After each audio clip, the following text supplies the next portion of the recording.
Благодарам, почитуван председател на Собранието, почитувани пратеници, представници од владата, почитувани медиуми, почитувани граѓани на Република Македонија. Пред нас е предлог закон за измени и дополнување на Законот за концесии и јавно-приватно партнерство по скратена постапка. И на почетокот да кажам збор два за законот, имено со законот се предвидуваат да се продолжат концесиите во ситуации кога причини не се на вината на страна на концесионерот, односно не можел да ги предвиди во функционирањето и работењето со одредена концесија. За тоа да се докаже, концесионерот доставува детална документација со цел да ја докаже состојбата. Државата,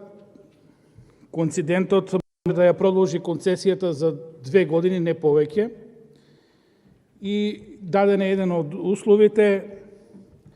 доколку до истекот на концесијата има најмалку 5 години, тоа да биде услов за да може да се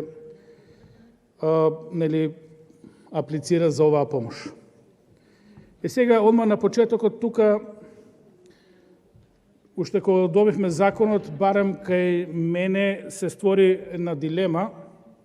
затоа што во државата на овој или на оној начин се доделени многу концесии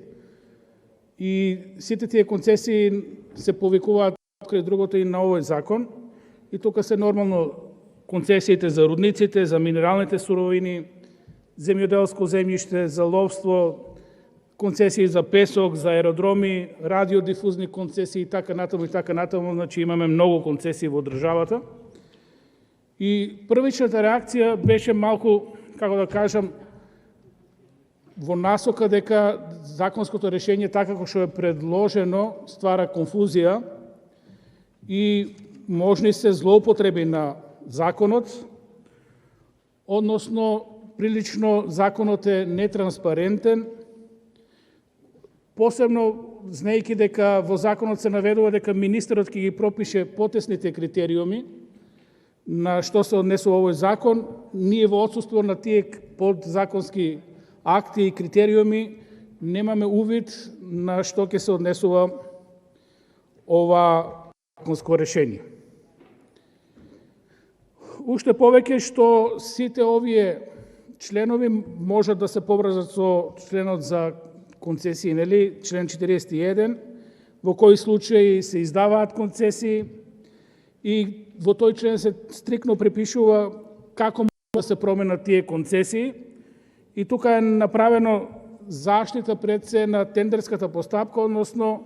на учесниците во тендерот, сите да имаат рамноправно учество и да не биде фаворизиран тој што ќе ја добие концесијата, па во тек на постапката да може да се менуват дел од правилата, и строго е пропишано во кои услови може да се менува тој договор за концесионирање. И одма се створи на некој начин и едно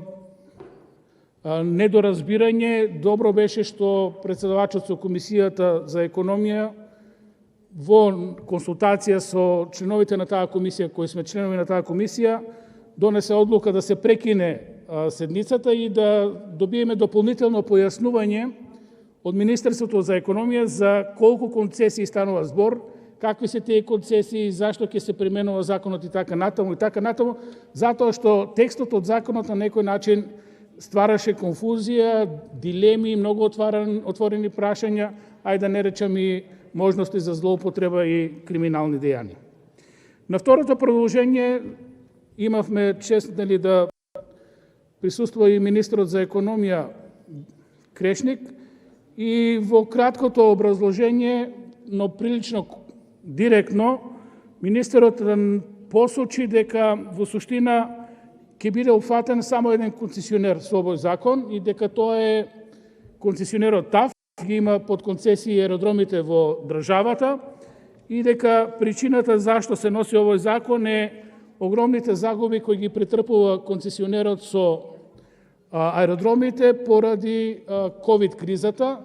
Јасно беше дека скоро година дена воопшто немаше летови, нити комерцијални, нити намалени бизнис, тие карго летови, и дека штетите се огромни. И владата се одлучува на еден ваков потек, на некој начин да се искомпензираат тие загуби кои ги има направено концесионерот ТАФ и да во директна корелација да се овозможи продолжување на концесијата, што од моје лично гледање е сосема окей, затоа што ТАФ е препознатлив бренд веќе во Република Македонија, ревносно си ја врши улогата на концесионер со радовите, така да прилично е стабилизиран тој бизнис и сите сме на некој начин биле корисници на тие услуги и знаеме каква беше состојбата и воведувањето на таква фирма допринесе за развој на овој сектор и што во секој случај, ако го поврзаме визави ковидот и штетите што настанаа и тенденцијата, тоа што ние стално го кажуваме како опозиција дека треба да се помогне на стопанството, е сосема во ред. На крај, како заклучок од целата ова дискусија, ќе заклучам неколку работи. Многу е битно кога ги правиме законите да бидат транспарентни, да бидат малку поиздржани, јасно прецизирани, за да не се ствараме да доведуваме во ситуација да не знаеме во која насока ќе оди законот и зашто ќе служи истиот. Доколку ги имавме овие влезни податоци, односно доколку имавме вистинско образложение на овој закон, воопшто немаше да има проблем да помине уште на првата седница, затоа што наш став како опозиција е дека треба да се подржи македонското стопанство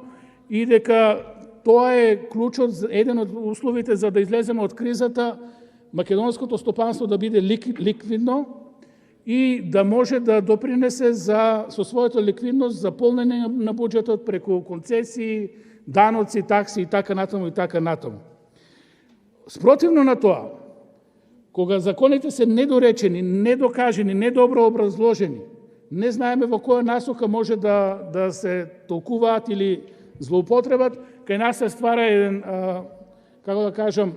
една одбивност и оправдана загриженост да не се злоупотребуваат средствата во криза за некои лични интереси, што би било фатално за економијата во ситуација кога имаме криза. И сега тука ќе направам само една мала паралела. Зборував кога го носевме првите пакети од ковид кризата за помош на фирмите за плата. Сега на фирмите им стигна од УЈП да ги врати парите. Ова е сериозен проблем, повторно на нашето недореченост, недобро образложеност и недобро концепирање на законите, проблем со кој мора владата сериозно да се позанимава. Таму има одредби, едни фирми ќе враќаат, едни нема да враќаат и тука некако се наметнува, загубарите нема да враќаат, тие што добро го проучиле законот, на кој им бил објаснен од страна на криводителите, можеби намерно ќе предизвикаат во завршните сметки загуби и нема да ги враќаат парите. А тие што добро работеле, а земале државна помош, сега треба да ги враќаат парите и тоа дневно им ќе се пресметува камата, законска камата 0,03%, што ако парите ги немаат во моментот, се прекинува оваа мерка COVID-19 субвенционирање на плати и луѓето во ситуација кога имавме една криза, добиваа помош, сега имаме 5 кризи, ќе треба да ги враќаат парите и на некој начин дојдовме до моментот да повторно имаме проблеми со стопанството. Да не се оддалечуваме од темата. Многу е битно законите да ги носиме во функција на граѓаните и на стопанството. Сите законски мерки кои се во функција на стопанството ние ќе ги поддржиме. Меѓутоа, тие мора да бидат со јасно прегледни ставови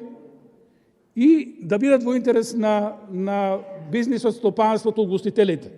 Во спротивно, сега имате јавно незадоволство кај граѓаните, кај фирмите кои земаа помош и сега треба да ја враќаат, а се уште не се толку ликвидни да може тоа да го направат. Апелирам да ова се на некој начин земе во обзир и да се доуреди, допрецизира. Благодарам.